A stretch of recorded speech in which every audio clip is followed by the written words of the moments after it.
Hey everyone, welcome back your YouTube channel Dwarka Studies. So first of all, congratulations to everyone because आप सभी class 10th में आ चुके हैं और इसके साथ ही मेरे जितने भी भाई और बहन हैं सभी ने एक अपना एम, एक अपना उद्देश्य बनाया होगा कि उन सभी को क्लास 10th के अंदर एक अच्छे मार्क्स लेकर के आने हैं। क्लियर हुआ?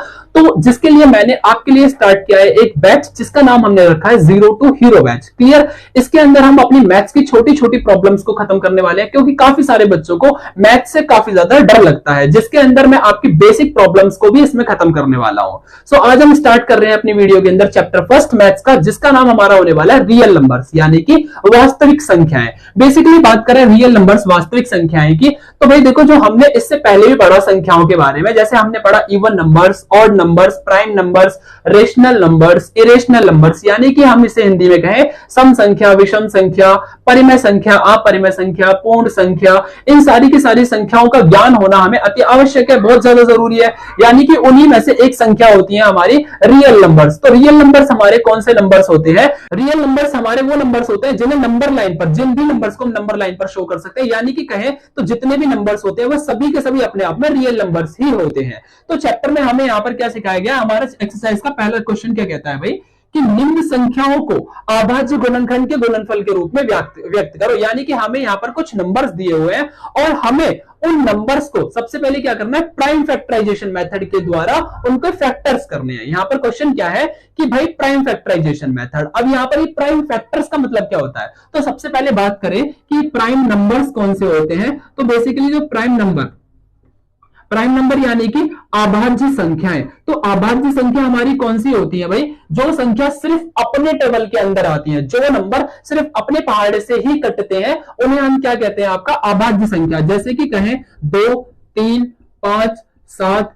11, 13, ये सभी नंबर्स ऐसे नंबर्स हैं जो सिर्फ और सिर्फ अपने टेबल के अंदर आते हैं, अपने टेबल के अलावा किसी और टेबल से नहीं कटते हैं। तो इन नंबर्स को हम क्या कहते हैं, प्राइम नंबर्स कहते हैं, यानी कि अभाज्य संख्याएं कहते हैं। और हमारा क्वेश्चन क्या है कि अभाज्य गुणनखंड करना है कि कोई भी एक नंबर दिया होगा, आपको उसको इस तरीके से तोड़ना है कि जो भी नंबर्स आएंगे वो कभी किसी और टेबल से डिवाइड ना होते हो। तो क्लियर हुआ इतना? सो हम इसका फर्स्ट पार्ट करते हैं। फर्स्ट पार्ट हमारा क्या है, इसका 140 है ना। जैसे कि हमें यहां पर क्या दिया हुआ है, पहला पार्ट 140 दिया हुआ है और 140 यानी कि 140, हमें 140 को इस प्रकार से स्प्लिट करना है, इस तरीके से तोड़ना है कि जो भी नंबर्स आएंगे वो सभी के सभी हमारे कैसे नंबर्स होने चाहिए, प्राइम नंबर्स होने चाहिए, यानी कि अभाज्य संख्याएं होनी चाहिए। ठीक है, तो इसका जो मेथड है करने का वो ये है, सिंपली आप इसका एलसीएम करिए, यानी कि 140। क्लियर? तो इसका एलसीएम करेंगे क्या आएगा, 2 7 14, 0 को 0 है ना। अब देखो 2 से अगेन करते हैं, लास्ट नंबर देखो क्या है हमारा, सम संख्या, इवन नंबर है, तो इवन नंबर हमेशा 2 से डिवाइड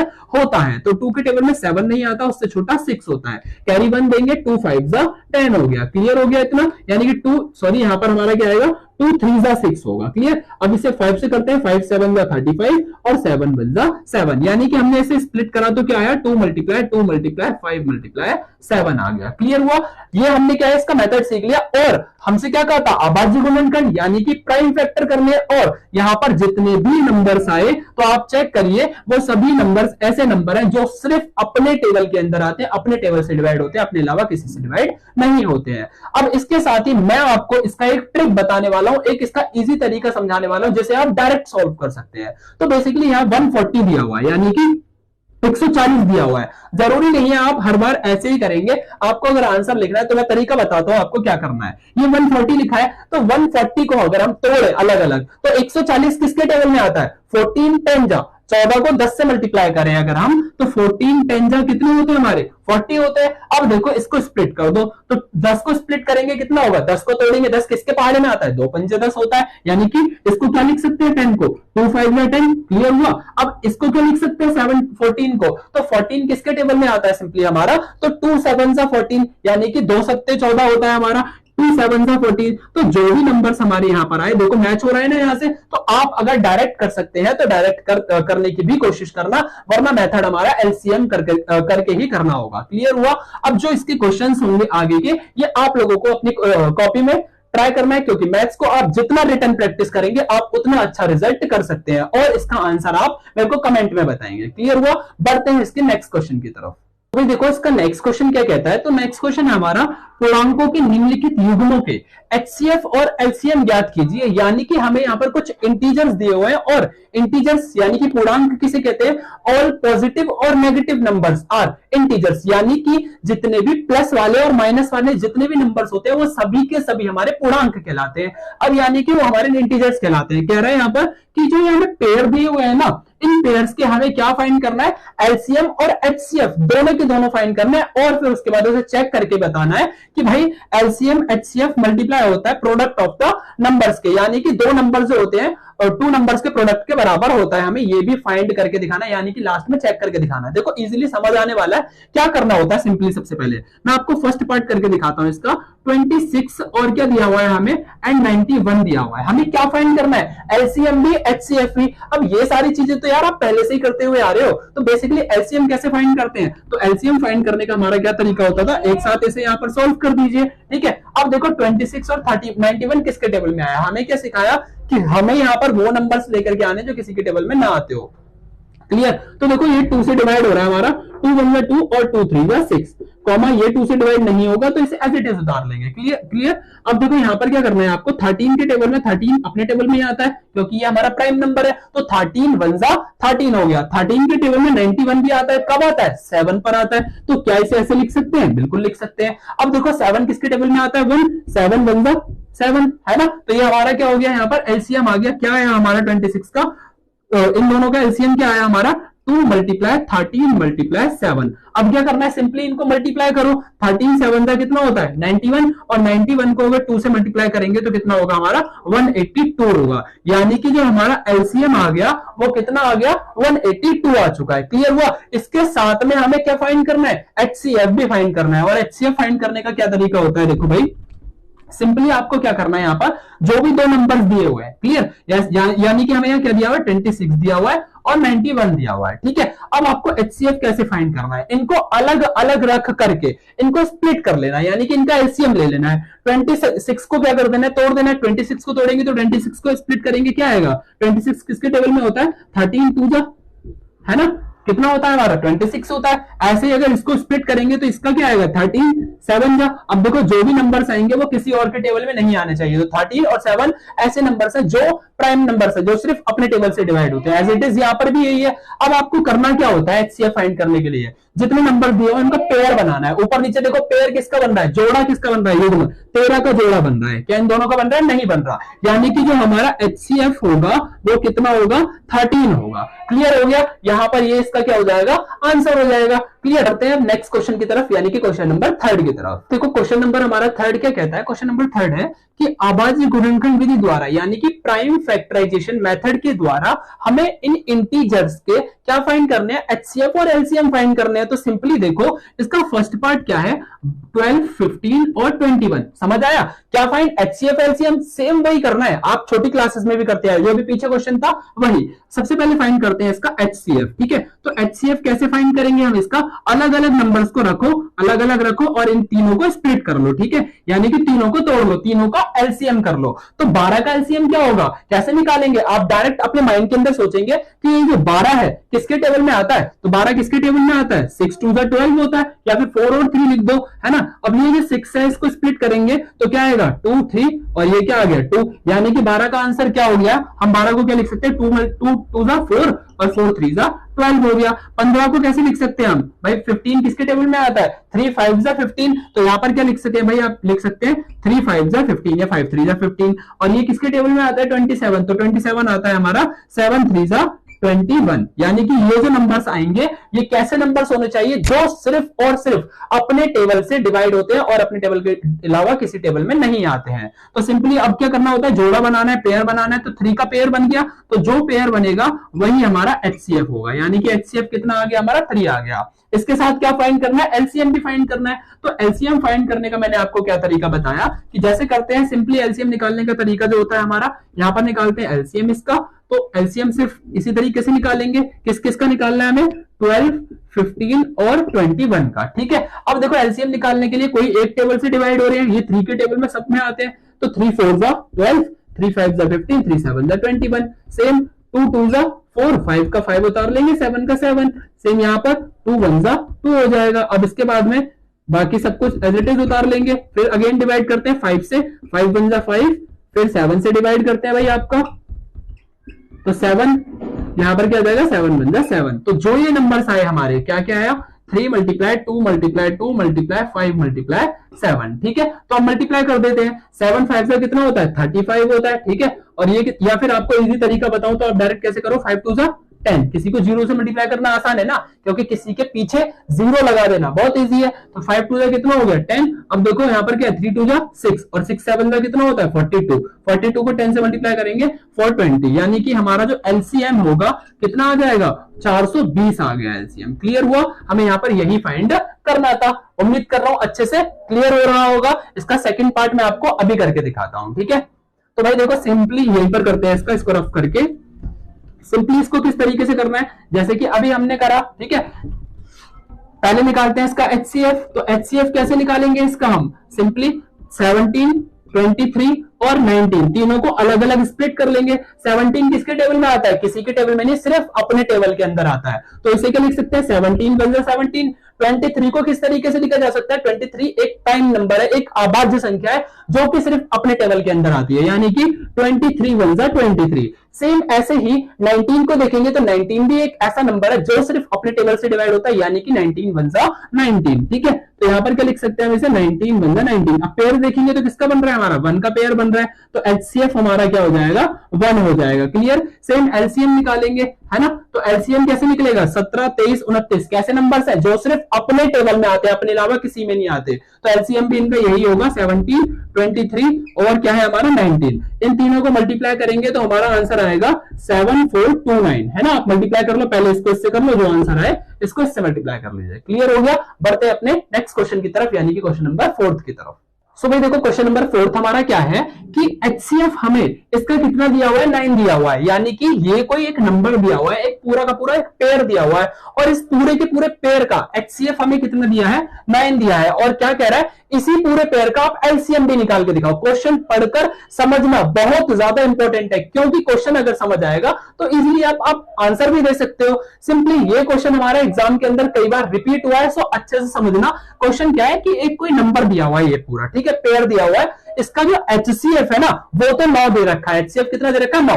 कह रहा है कि इसी पेयर का आप एलसीएम भी फाइंड करके दिखाओ। तो सिंपली मैंने अभी आपको इससे पहले क्वेश्चन में एक फॉर्मूला लिखाया था, जो वो चेक करने वाला फॉर्मूला था कि एचसीएफ इंटू एलसीएम दोनों बराबर होता है किसके, product of two numbers, product of two numbers, यानी कि दो संख्याओं के गुणनफल के। ये जो दो संख्या दे रखी है इनके गुणनफल के बराबर होता है। इतना क्लियर हुआ। अब देखो बहुत आसान क्वेश्चन है, सिंपली हमें जो है इन पूरे नंबर्स का, जो दो नंबर है इनका जो एचसीएफ है वो कितना, 9 दिया हुआ है, यानी कि इसकी वैल्यू हमें कितनी पता है, 9। तो इसकी जगह क्या लिख सकते हैं, 9 मल्टीप्लाई एलसीएम हमें क्या करना है, ज्ञात करना है, फाइंड करना है किसका, product of two numbers, product of two numbers, ये जो दो नंबर दे रखे हैं इनके गुणनफल के। तो 306 मल्टीप्लाई 657। अब फाइंड क्या करना है, एलसीएम। तो ये 9 यहां पर क्या कर रहा है, हटाओ इसे, 9 मल्टीप्लाई में, और मल्टीप्लाई वाला दूसरी तरफ जाकर क्या हो जाता है, डिवाइड हो जाता है। तो सिंपली एलसीएम बराबर में क्या होगा, 306 मल्टीप्लाई 657 डिवाइड बाय 9। अब सिंपली आप इसे किसी से भी डिवाइड कर दो, 9 दोनों से डिवाइड हो रहा है, 9 से डिवाइड करेंगे, 9 1 जा 9, 9 3 जा 27, 3 कैरी दे दिए इसे, 9 4 जा 36। तो सिंपली हमारा यहाँ क्या बचेगा, आपका 34 मल्टीप्लाई 657 बचेगा। ठीक है, अब इन दोनों को मल्टीप्लाई कर देना है। तो सिंपली भाई देखो,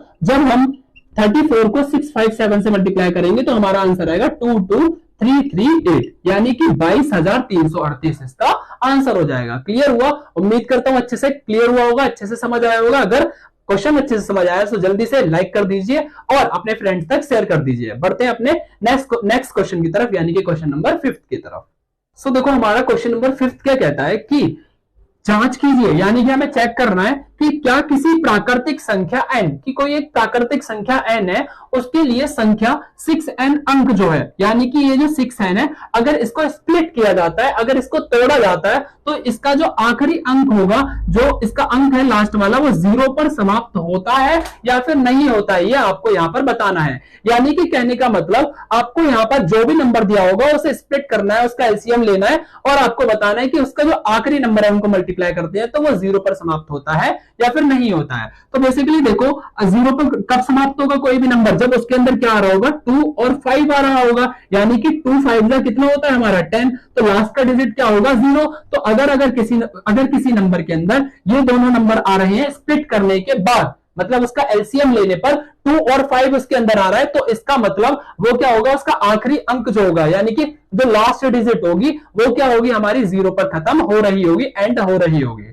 अब इस क्वेश्चन को देखते हैं, हमें यहां पर क्या दिया हुआ है, 6n दिया है, ठीक है। तो हम इसको स्प्लिट करेंगे तो 6 किसके टेबल में आता है हमारा, 2 मल्टीप्लाई 3 6 होता है। यानी कि भाई यहां पर यह हुआ कि इन दोनों में से अगर देखा जाए 2 तो इसके अंदर आ रहा है लेकिन 5 इसके अंदर नहीं आ रहा है, तो हम यहां पर क्या लिखेंगे, जो 5 है, 5 6n का गुणनखंड नहीं होगा, है ना भाई। जो 5 है वो यहां पर क्या हो रहा है, इसका 6 का क्या है, प्राइम फैक्टर नहीं होगा। क्यों, क्योंकि 6n 0 पर समाप्त नहीं होता है। यानी कि हम यहां पर ये लिखेंगे कि भाई 6n can not be and 0, यानी कि जो हमारा 6n है उसकी जो लास्ट डिजिट है वो 0 यहां पर नहीं हो सकती है। क्यों, क्योंकि भाई 6n को अगर स्प्लिट करते हैं तो हमारा 2 3 से क्या होता है 6 होता है, लास्ट का नंबर 0 आ रहा है, नहीं आ रहा है, तो इसका मतलब ये हमारा 0 पर एंड नहीं हो रहा है। यही तो पूछा था क्वेश्चन में कि वो 0 पर एंड होता है या फिर नहीं होता है। क्लियर हुआ। बढ़ते अपने मोस्ट इंपोर्टेंट क्वेश्चन की तरफ, नेक्स्ट क्वेश्चन जो कि हमारे एग्जाम के अंदर 100% हमारे एग्जाम में हमें मिलता है। सो स्टार्ट करते हैं हम अपना एक इंपॉर्टेंट क्वेश्चन। जैसा कि मैंने कहा पीछे कि ये हमारा काफी ज्यादा इंपॉर्टेंट क्वेश्चन है, क्योंकि ये हमारे एग्जाम के अंदर 100% हर एक ईयर क्या होता है, रिपीट होता है। तो देखो क्वेश्चन हमारा क्या है कि प्रूव दैट कि भाई root 5 is an irrational number. आपको पता है रूट वाले जितने भी नंबर्स होते हैं वो सभी के सभी हमारे इरेशनल होते हैं, यानी कि रूट में जितनी भी संख्याएं दी होती है वो सभी संख्या हमारी कैसी होती है, अपरिमेय संख्या होती है, हमें पता है। लेकिन हमें फिर भी यहां पर इस क्वेश्चन को यहां पे प्रूव करके दिखाना है कि हाँ भाई सच में ये क्या है, हमारी इरेशनल नंबर है, अपरिमेय संख्या है। तो सिंपल देखो, इनको हम प्रूव करेंगे। प्रूव करने के लिए सबसे पहला स्टेप करना क्या होता है, ठीक है, मैं आपको स्टेप बाय स्टेप बताऊंगा जिससे आपको लर्न हो जाए। सबसे पहले आप क्या करो, इसको जब हमें मैथ्स में कुछ नहीं पता होता कुछ प्रूफ करने के लिए तो हम अल्फाबेट्स मानते हैं, XYZ मानते हैं। तो अब यहाँ पर 2 नंबर्स मानते हैं, A एंड B, 2 नंबर मानते हैं और उन दोनों नंबर्स को कैसे नंबर माने, को प्राइम नंबर्स मानेंगे, सहअभाज्य संख्या मानेंगे, है ना। A एंड B आर को प्राइम नंबर्स, यानी कि यहां पर जो हमारे दोनों के दोनों ये नंबर्स हैं कैसे हैं भाई, को प्राइम नंबर है, सह अभाज्य संख्याएं हैं, ठीक है। तो सिंपली देखो इसको करना क्या है, सबसे पहला काम हमें जो भी प्रूफ करने के लिए दिया होगा ना, जो भी प्रूफ करने के लिए, जैसे रूट 5 दिया है, आपको उसको पूरे को ना A डिवाइड बाय B के बराबर मान लेना है। क्लियर हो गया। सबसे पहले कोई सा भी क्वेश्चन हो प्रूफ वाला, इरेशनल वाला, तो आपको सबसे पहला काम क्या करना है, उसके बराबर में A बटा B रख देना है, ठीक है, रख दिया। फिर आपको देखो जिसके नीचे कुछ नहीं होता, कैलकुलेशन क्या कहती है, जिसके नीचे कुछ नहीं उसके नीचे 1 होता है और बराबर के दूसरी तरफ क्रॉस मल्टीप्लाई हो जाता है, तो आप भी क्या कर दोगे, क्रॉस मल्टीप्लाई। इसको इससे मल्टीप्लाई करेंगे तो ये हो जाएगा रूट 5b बराबर में A वन सा कितना हो जाएगा, A हो जाएगा। क्लियर हुआ। अगला जो मोस्ट इंपॉर्टेंट आपका जो स्टेप होगा वो ये है कि आपको दोनों तरफ क्या करना है, यहाँ पर स्क्वायर करना है, यानी कि यहाँ पर इन दोनों तरफ वर्ग देना है। क्यों, क्योंकि हमें इसके रूट को हटाना है, और रूट कब हटता है, जब इसके ऊपर स्क्वायर होता है, स्क्वायर से रूट हमारा कट हो जाता है। क्लियर। तो सिंपली देखो दोनों तरफ स्क्वायरिंग बोथ साइड, हम यहाँ पर क्या करेंगे, स्क्वायरिंग करेंगे, दोनों तरफ बोथ साइड करेंगे, ठीक है। तो यानी कि स्क्वायर इधर भी लगेगा तो इधर भी लगेगा, तो रूट 5b का whole square equal to A का होल स्क्वायर। क्लियर हो गया। देखो यहाँ पर आगे क्या करेंगे, स्क्वायर से रूट हमारा क्या होता है, कैंसिल हो जाता है, तो यहाँ क्या बचेगा हमारा 5b, और स्क्वायर जो है ध्यान से देखना, ये जो स्क्वायर है ये इस रूट 5 के ऊपर भी है, B के ऊपर भी है, क्योंकि दोनों के ऊपर माना जाएगा। तो भाई रूट 5 से तो स्क्वायर कट जाएगा, लेकिन B के ऊपर तो अब भी बचाना, तो 5b स्क्वायर बराबर में ए स्क्वायर हो जाएगा। ये चीज क्लियर हुई यहाँ पर। तो देखो स्क्वायर दोनों तरफ है तो एक दूसरे से कैंसिल मान सकते हैं। और 5 देखो फिर हमारा मल्टीप्लाई से डिवाइड में जा रहा है, यानी कि भाई हम कह सकते हैं B equal to A divide by 5। तो भाई एक चीज देखो, जो 5 है ना यहाँ पर डिविजिबल है किससे, ए से, यानी कि ये जो 5 दिया हुआ है हमारा डिनोमिनेटर में, ये हमारा ए से, न्यूमरेटर ए से क्या हो रहा है, डिवाइड